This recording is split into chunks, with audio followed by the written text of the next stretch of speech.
Ladies and gentlemen, these two do not need an introduction, but just in case, Shane and Shannon Jensen. So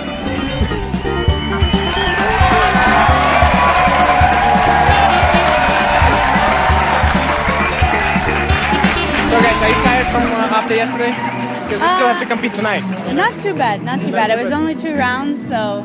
That's actually the first time I was like properly filming you, and I'm like, you have lots of tricks in your rhythm, like a lot. And I'm like, that must be tiring, you know? No, not at all? You know, we tried to, it's an open category, it's not closed, so we try to incorporate some of our flair from the cabaret in there. Obviously, we can't leave the floor. You managed that, yes. But we tried to keep a little bit of us in there, yeah. I noticed that. So listen, year after year now, so you're becoming world champions and US champions in the cabaret division, right? And finalists in rhythm, right? And you cannot just come out, do the same routine, do the same thing all over again. You have to kind of reinvent yourself to, beat the expectation. How do you do that? Is it difficult? Yes. Yes, we feel it's very difficult to try and come out and keep your style, but still come out feeling fresh, feeling new, and not repeating the same thing over. So what the difficulty is? How do you do that then? We go through about 15 versions before we actually find the right one, I think, on some pieces. Really? The piece we're doing right now, actually, we changed this song about a week before we danced it. So, it's always like some new kind of funny thing every time. So we have 2 actually new ones right now that we're playing with, and we'll narrow it down. We may save one for later, or we may try both of them for a while. We'll see. So the other thing too is like with every lift you do, you can only do so many lifts. Yeah. And you can only come up with so many new lifts every year.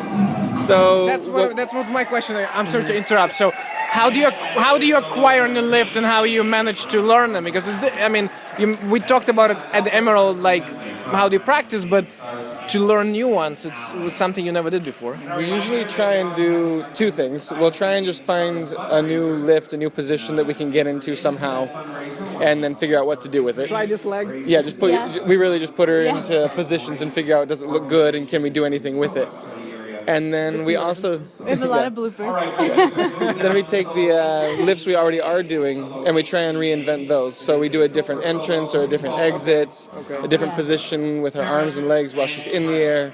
That way it's the same lift, but it's not. Okay, at the same time. So in terms of improving, so I know the body makeup for the girl, right? It's always kind of mushy. If you're wearing like a white shirt, it's all gonna be on you. So she's on your face, like literally. So is it stays on your face too?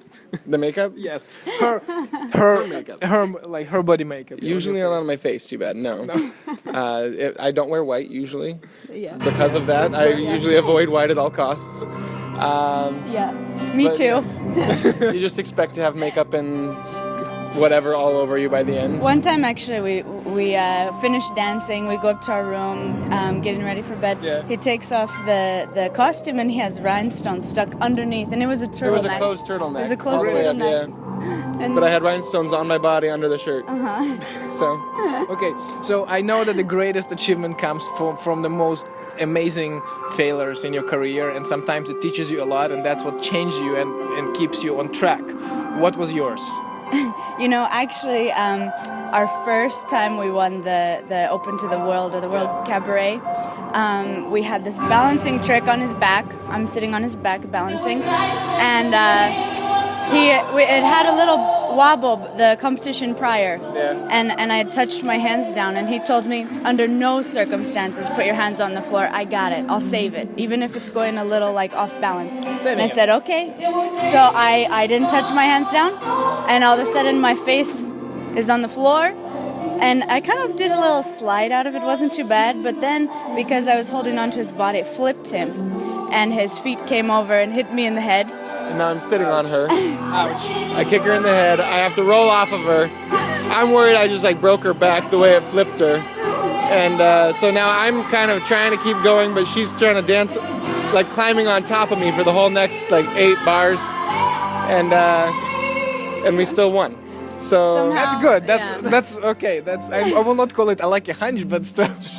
Yeah, I don't know if we just looked good falling or what, but we won, so we can't complain. Okay, so what did you learn from that though? Like, it kind of solidified how we learn tricks anyway. Is you kind of go with whatever happens, and you have to. But even in the creative process, sometimes something happens by accident, and then we go, oh, that was kind of cool. So actually, what we learned from this was we actually do a very similar exit now to how we fell. that's awesome. So we use that exit now. I just don't kick her in the back of the head. Yeah, just not that part. Please don't.